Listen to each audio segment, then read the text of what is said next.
Hello and welcome to another edition of the Pirates YouTube show. Andrew, it's gone almost a whole season and we still don't have a name for this thing. I'm mad at us. It's basically where Andrew and I get on our computers and talk about stuff that we would otherwise talk about. But anyway, it's great to have you along on this Friday.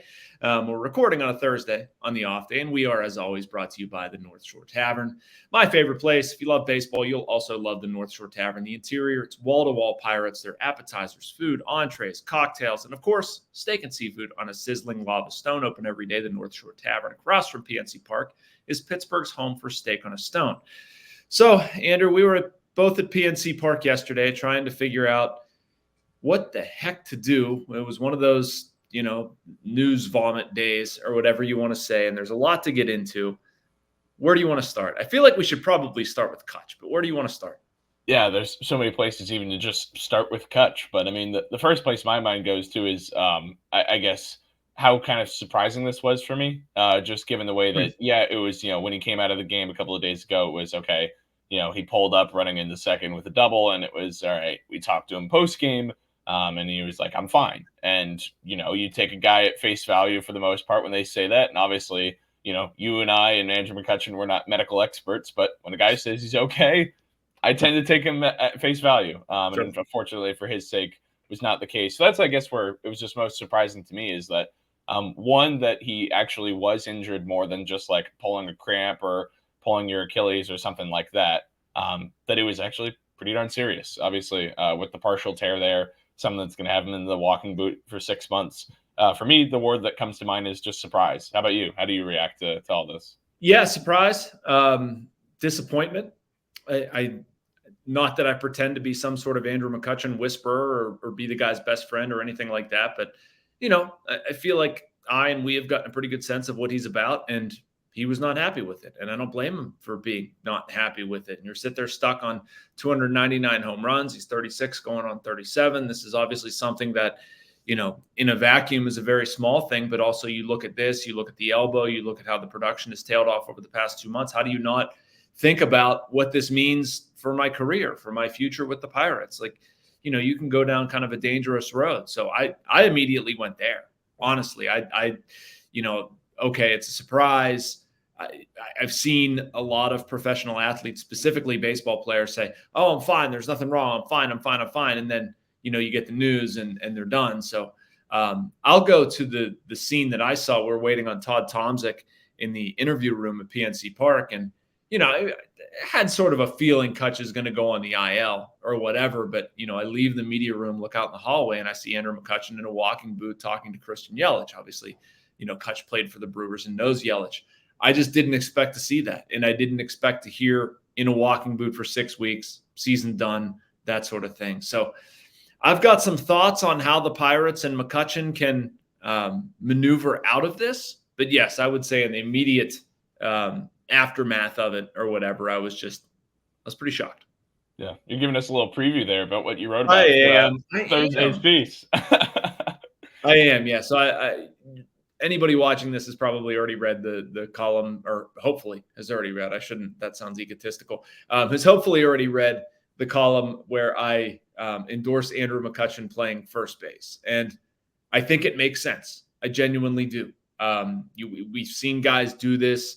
I mean, in Pittsburgh, Willie Stargell did it. I mean, I'm not advocating for McCutchen to play 6 more years there. I think Stargell technically played 8, but, the final 2 were like no games of consequence, but winning the 79 MVP, winning the World Series, et cetera, like that would be great. Not the expectation. I just think that, like, I understand if you're Kutch, you want to play, you want to keep playing. You don't want to be stuck on 299. I think you don't want to go out like this. You want to go out on your own terms. He wants to play again. So the Pirates, what do you do? Do you say you're going to sign up and basically be our DH and we're going to pay you whatever? Like, that doesn't totally work. I would, the trade-off to McCutchen and say, okay, you've got guaranteed work. You've got another year back here. This is what we're going to do. We'll pay you whatever money. This is going to be the last one. We're going to come to an agreement. This is it. And you're going to play some first base. Here's a first baseman's glove. Go get comfortable with. And I wrote in there, like, if it's Don Kelly, if it's Neil Walker, I don't care. Chase Rowe, find anybody you want to. Learn a little bit of first base. And I don't need you to throw. I don't need you to do much of anything. I just need you to go there on sort of a backup rotational basis and catch the ball. It makes my lineup work a lot better if I'm Derek Shelton or Ben Cherington. So I don't know, Andrew, you tend to agree with me. You don't have to agree with me on things. I will not be offended if you disagree with me. Do you think that's insane? Well, I don't think it's insane, but I will disagree with you in the sense that I worry about putting him there at first base just because you bring up the arm issues of not throwing the Yes. ball. I wonder if it's almost to a point, and this is speculative on my part, of course, but I almost wonder if it's to a point that like he wasn't playing in the outfield because of how serious the arm injuries that he was dealing with this year with the right elbow. I wonder if it's to a point that he almost could even, is it not up to par that you could play first base? Because that's still a position where you got to be involved, right? You still have to be. That's fair. So got to relay home, still have to throw across the diamond to start up double plays. He's a professional athlete. I'm sure Andrew McCutchen could do that if he wanted to.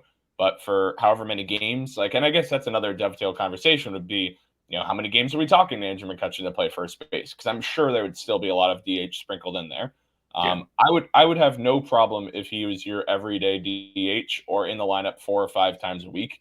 But I think your point's a valid one of how does that change the lineup construction? Because I think one of the beautiful things right now of the way the lineup is constructed, and I guess that kind of goes to the whole roster with what they're doing with bullpen games and starters and openers, is that there's so many options, so many ways they can, to use Derek Shelton words, to manipulate matchups. It's actually, there is validity to it. Yeah.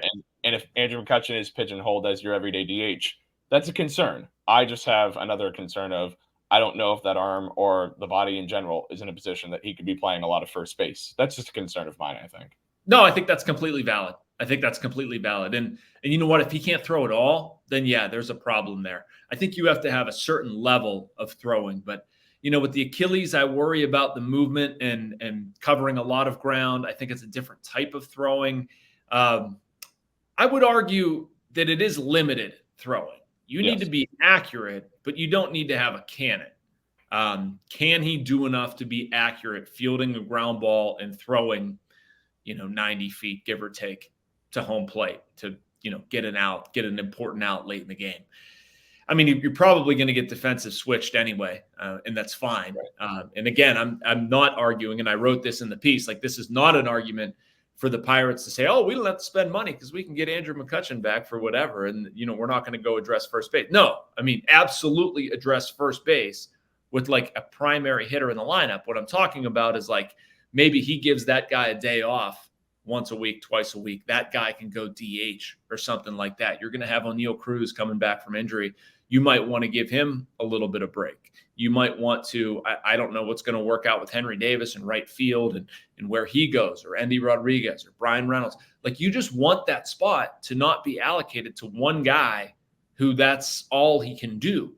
So I'd even be okay, again, if the arm is okay, run Kutch to the outfield once a week, DH him once a week, play him at first base once a week. And maybe that's his role right there. He plays 3 games a week. And at that point, I think if you're the Pirates, that makes sense. As long as the number's not too crazy. If you say, look, we'll give you $3 million to play a game at first base a week, hopefully a game in the outfield, DH once a week, talk to these kids about what it takes to win here, creating a culture, that sort of thing.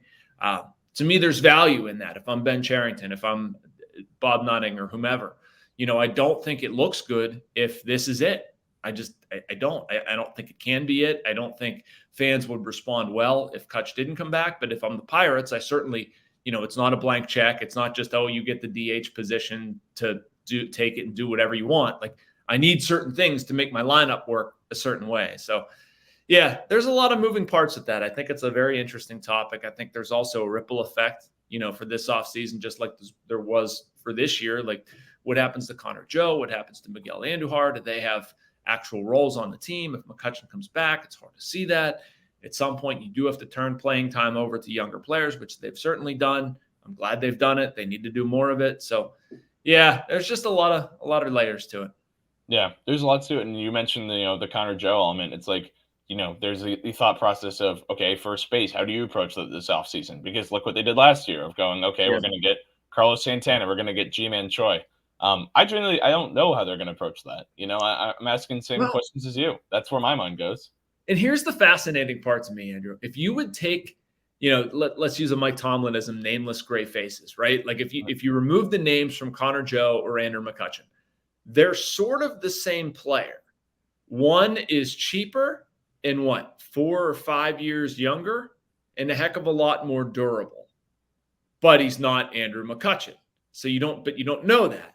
You'd probably only keep Connor Joe, I would imagine, in that scenario. I can't think of Connor Joe's contract status off the top of my head. He's either team control for 1 more year or this is his first year through arbitration, I believe. I know Ethan's going to tweet me or comment or something, and that's great. But his number is going to be fairly low. So you'd probably keep Connor Joe and tell Kutch to go kick rocks, but you're just not going to do that. You can't, at least in my opinion, you can't do that. That will not go over terribly well at all. You need to figure out, as I wrote, an exit strategy with this. Yeah. And you mentioned the exit strategy. I mean, my mind goes to this too. And this is, again, me always looking probably too many steps ahead, but like, is this it for Kutch in 24? Like, I know you were there chatting with him. Like, is that right? So that's very much reality too. So I think there's some point the responsibility of, well, this is the last go around. If it is, you got to honor that and find a way to make this work, because otherwise, if it ends up being him finishing out somewhere else, which he's made very clear that's not something he's interested in doing, then you fumbled the bag again, which that's not really, that can't be an option, right? So it's a tricky situation. That's what I mean. You set it all up for next year. This has to be it. If I'm Bob Nutting, if I'm Ben Cherington, I'm saying, Andrew, you see our future. This is where we're going. This is what we need to do. We're going to have more guys coming up here that we need to find spots for. Like, we love you, man. We'll get you rolling the organization. We'll have you coach. You want to broadcast games. You literally name your position on the other side of this thing if you want to stay involved. Like, we're good with it. But the active roster, we need to turn over to younger guys. So, yes, I agree with that. Anyway, I don't want to belabor Kutch. I think there's other stuff to talk about. I know a little bit about what your off-day piece is. I know a little bit about what my Sunday piece is, and I think there's some interesting things in there that I want to discuss with you.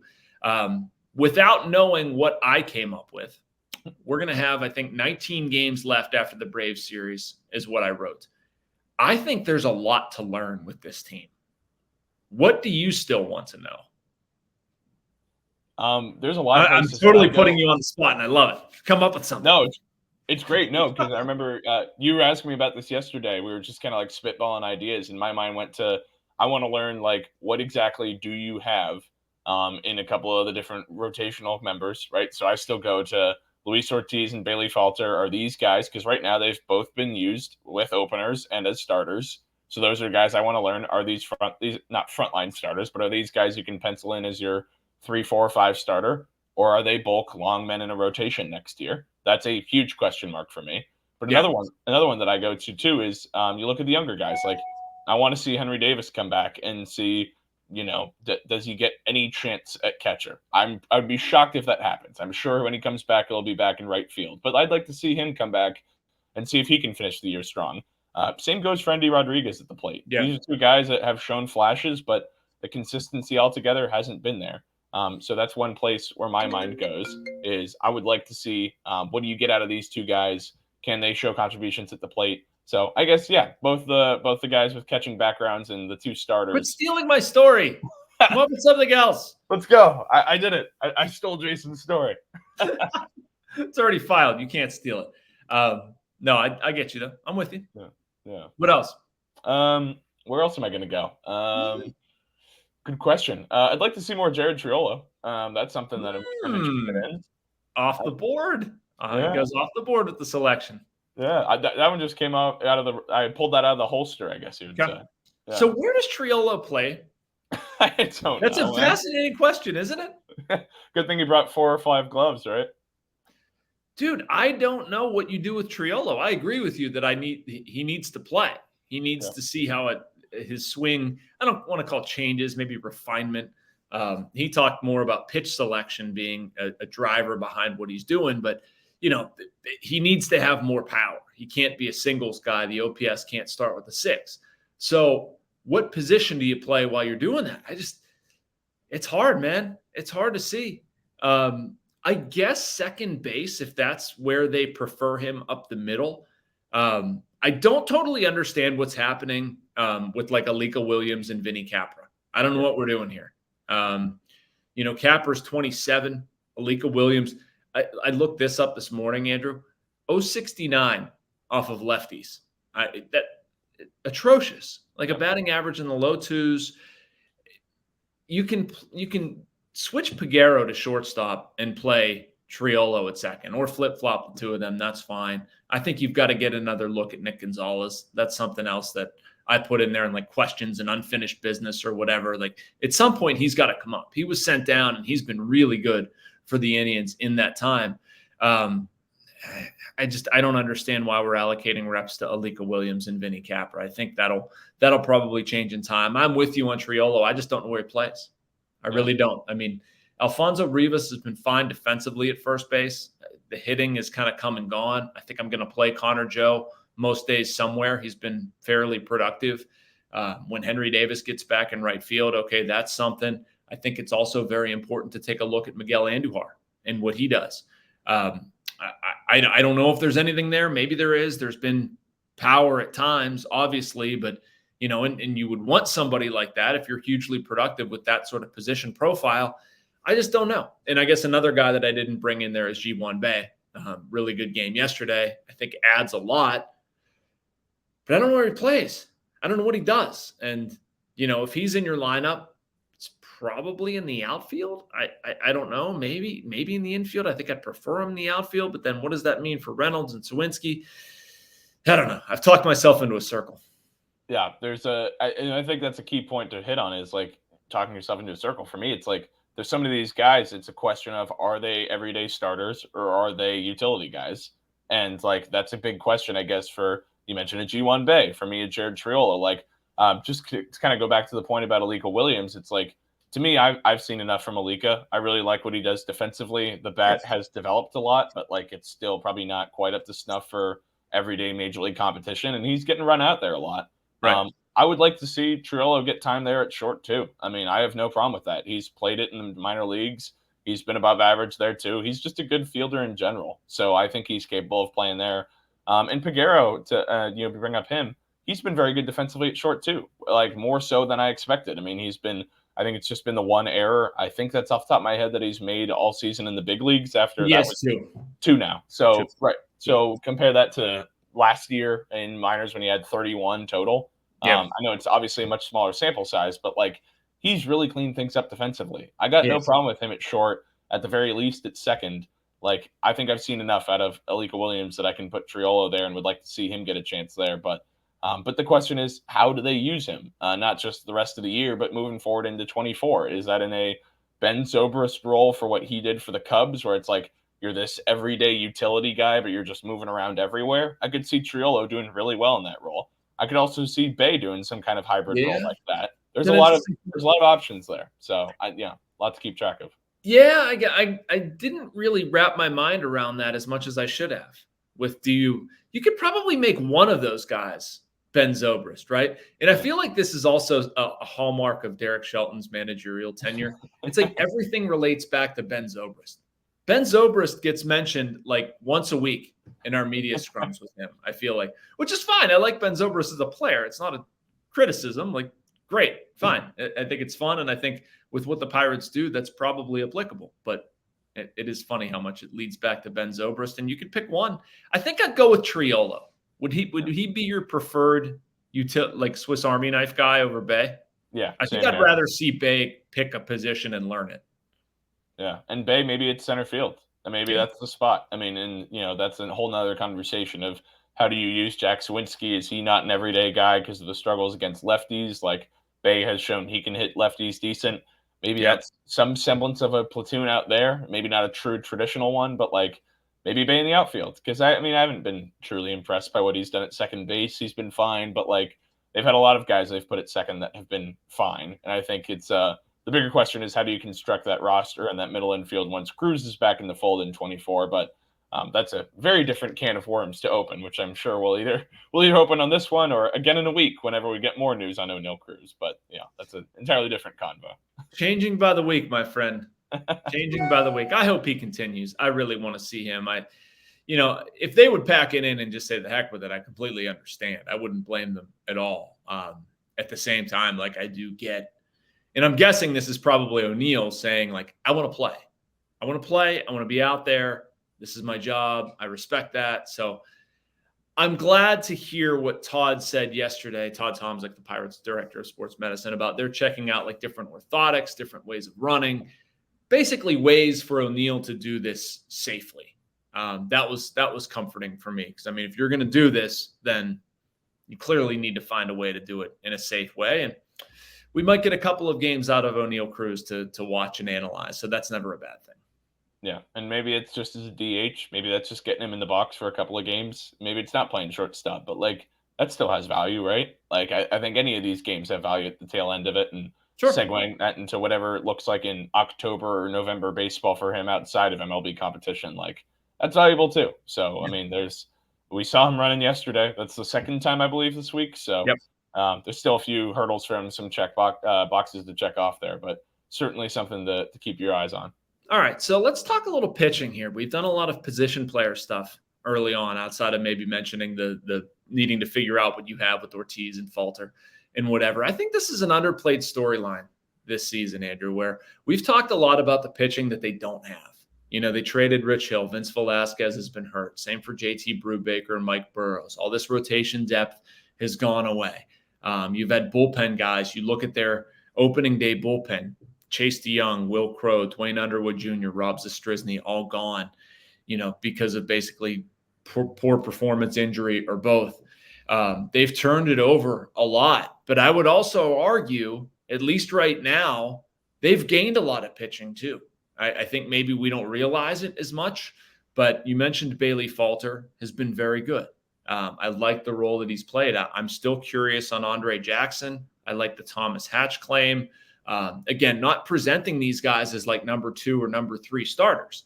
Thomas Hatch is probably a long man out of the bullpen, but like I'm okay with that. And if you're going to get innovative for a game, if you have him and Andre Jackson and you're going to open it and you're going to try to manipulate matchups with certain guys, like I'm good with it. Oviedo, I mean, it's been inconsistent, but when it's good, it's been really, really good. I certainly have belief in Mitch Keller as part of the rotation. Not that he was an ad. I mean, he was there, but I just feel like they've gained. Carmen Majinski is another one. I feel like there have been more positive pitching performances that maybe we've talked about. Do you disagree with that? What do you think? Maybe, and who are some names that I could be missing? No, I completely agree. And it's, not to be the guy who always agrees with you, but like in this instance, it's totally true. You look at the last 9 games, they've won 7 of their last 9. Over that stretch, the bullpen has produced a 2.18 ERA. That's really good. But that's not just over like, a dozen innings or something like that. That's 45 and a third innings over the last 9 games. That's chewing through a lot. Yeah. So you're using up these guys a lot, which to your point, I mean, yeah, maybe that's a little unsustainable, but like in the short term, in a vacuum, it's been great recently. And it's because guys like that have been good, that you've mentioned. And there's other names too, right? You can point to a guy who's been kind of a reclamation project as he's come back up, Cody Bolton. Right. We look back to that game in May in San Francisco, the blow up outing where it was whatever it was, 8 earned runs or 9 earned runs in like a third of an inning. And people wrote off Cody Bolton as, okay, this guy doesn't have it.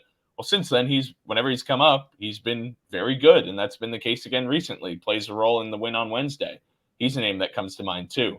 And Hunter Stratton, right? I mean, he's a guy that they just called up a couple of days ago at 26 years old. You looked at and said, well, maybe this guy isn't really much of a prospect. He's been in Indianapolis the last 2.5 years, but he got here and showed us some things when he made his debut. I'm curious what you have in Hunter Stratton, but that's all to say that like this is a stat that I'm going to use in my story, but like they've used 20 different pitchers as relievers this year. I have no frame of reference of who I'm going to compare that to of prior seasons. I know the 2022 campaign, people talk a lot about of how many different Pirates players were used in general. I think it's something over 50, 55 players or whatever. But like, they've tried so many different combinations. Some have worked, some have obviously not. As you mentioned, the opening day roster, the only 3 relievers remaining from that are David Bednar, Colin Holderman, and Jose Hernandez. Yep. But the guys that they've been using, the ones who are here right now in August and September, it's been effective. And it's a lot of kind of goes back to what you're writing this week for Off the Bat. It's like, what do I want to learn? I want to learn, are these guys who come 2024 when they break camp, how many of these guys are going to be ones that are truly in the fold? There's a good number, I think, right now on the active roster that aren't just plug-and-play guys. Maybe you really have something with an Andre Jackson. Maybe you do with Thomas Hatch. Yeah, I'm really curious about that. So I'd be curious. That number intrigues me. And as you're talking, I looked into it just very, very quickly. It looks like 20 was used last year as well. Okay. They landed on exactly 20. I have to do math while I'm talking to you. That's not going to be pretty. Now, some of those guys were position players. It looks like, who do we have here? Diego Castillo, Josh Van Meter, they don't count. So I guess 18. I think there's been a Chris Owings in there. I don't know if he counted among your 20. No, I excluded Chris Owings from the 21. Okay. We brought it down to 20. Yeah. Okay. Yeah. So, I mean, it's an increase. That is interesting. It's an increase over 2022 where, last year, 2021, they're just throwing stuff not throwing stuff against the wall, but I mean, you're giving guys a lot of opportunity. Whereas I think it's a little bit more earned this year, a little bit more calculated. You're having, Hunter Stratton. What did he not give up a run in all of August? I believe is the stat. I mean, dude earned his way here. He pitched really, really well. Carmen Majinski, for instance. Like I think the world of what he's done and how he's transitioned to a relief role. I mean, he wasn't gifted anything. He did not make the team out of camp, was good in spring, put up good numbers, waited for his opportunity, got it, pitched well, got a little bit more, pitched better, got a little bit more, pitched better. And now all of a sudden, like you look at Carmen, he's absolutely one of your key setup guys. It's him and Holderman getting the ball to David Bednar. I don't think anybody's going to question that. But yeah, that number is interesting to me, Andrew. And I think you bring up a really good point about the bullpen and just what it has meant to this group. I feel like it's not optional with the Pirates to have a good bullpen, right? Like you're not going to spend on starting pitching, which is fine. I don't think you always need to spend on starting pitching. You should grow it in your system. And I think the Pirates are trying to do that. But you do need to cobble together arms and arm slots and styles of pitching and matchups. And, that's where Radley Haddad or Derek Shelton or Oscar Marine or any of these people, that are in charge of like pitching matchups and game planning and strategy and that sort of stuff. Like you definitely earn your money in those moments. Yeah. Yeah. I mean, absolutely. And they've done a really good job too. Yeah, no, 100%. And it's, maybe the overall results of the entire season, it hasn't been perfect, but given what they've dealt with of just guys who were ineffective at the beginning of the year and have had to turn to lots of different arms, like recently the results have been good. So, I'll tip the cap when it's due. And I can't say that on June 1st, I was sitting here thinking that Andre Jackson, Thomas Hatch, and Ryan Barucki were going to be among your key relievers, but here we are. So you got to tip them to how they're being used. But yeah. Anything else we're looking to hit on here, Jason? I don't know. I think we're about good, right? Yeah. I don't have anything else on my list. We already got into the coaching staff and changes and whatnot, right? Yeah, I believe that comprised last week, or we at least kicked that around. I mean, it's kind of a non-story, right? Yeah. I mean, everyone's going to pretty much come back. So we talked about it a little bit, but yeah, Andy Haynes coming back as hitting coach. Yeah.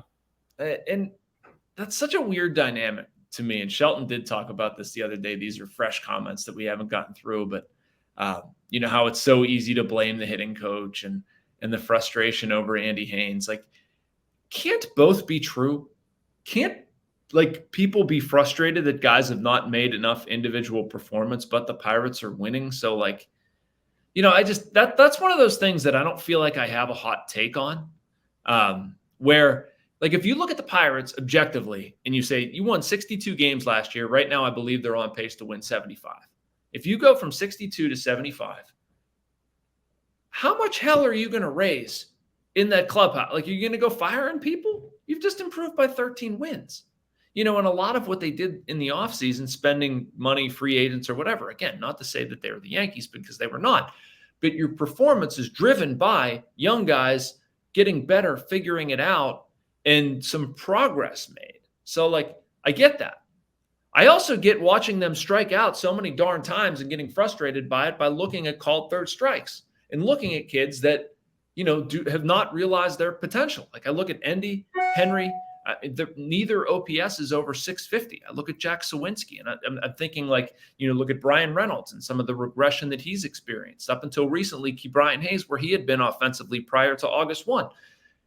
Getting upset or feeling like the coach isn't doing enough, you're not wrong for feeling that way. Fans should feel upset about that. You want to see progress out of players. You want to see players get better. That's what the fun part is about this thing. So I don't know. I guess I understand the fans' perspective, and they're not wrong.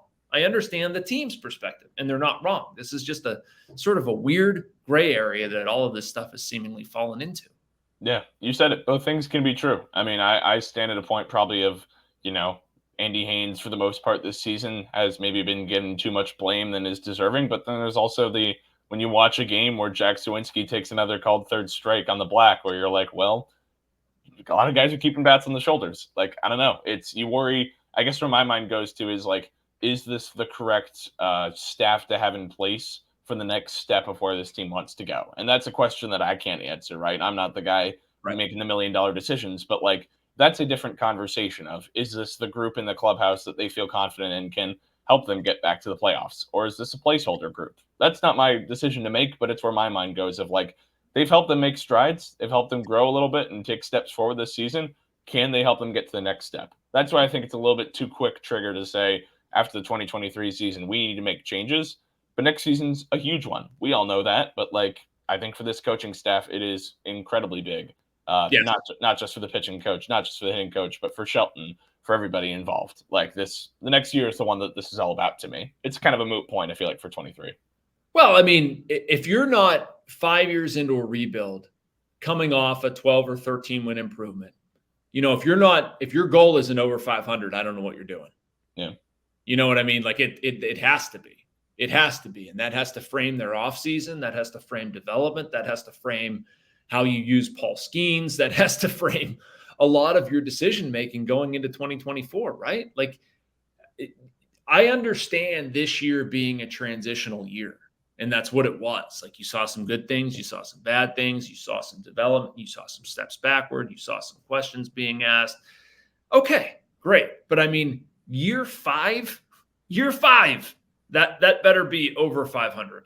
You don't see many 7-year plans deployed. It's normally a 5-year plan. So, and I understand COVID disrupted some things, but yeah, I agree with you, Andrew. The coaching staff and everything else, and just anybody in general.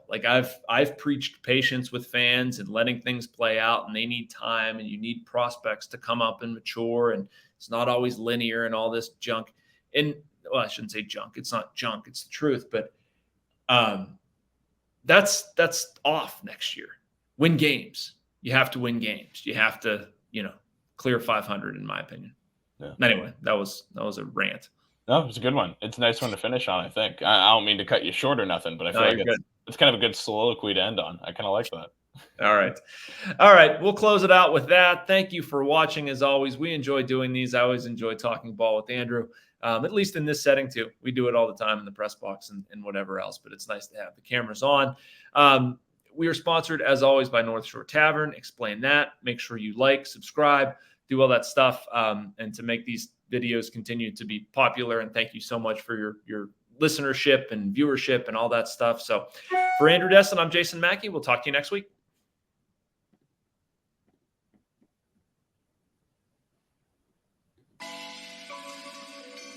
Thank you for tuning in to another episode of the North Shore Drive podcast from the Pittsburgh Post-Gazette. If you watch this video on YouTube, please like the video and subscribe to our channel for 3 months of digital access to post-gazette.com at night. Thank you for checking out this content from Post-Gazette Sports. If you enjoyed the video, please like it and subscribe to our YouTube channel. Check out our Apple Podcast channel for more podcast content. Click below for a special deal of 99 cents for a 3-month subscription to the Pittsburgh Post-Gazette.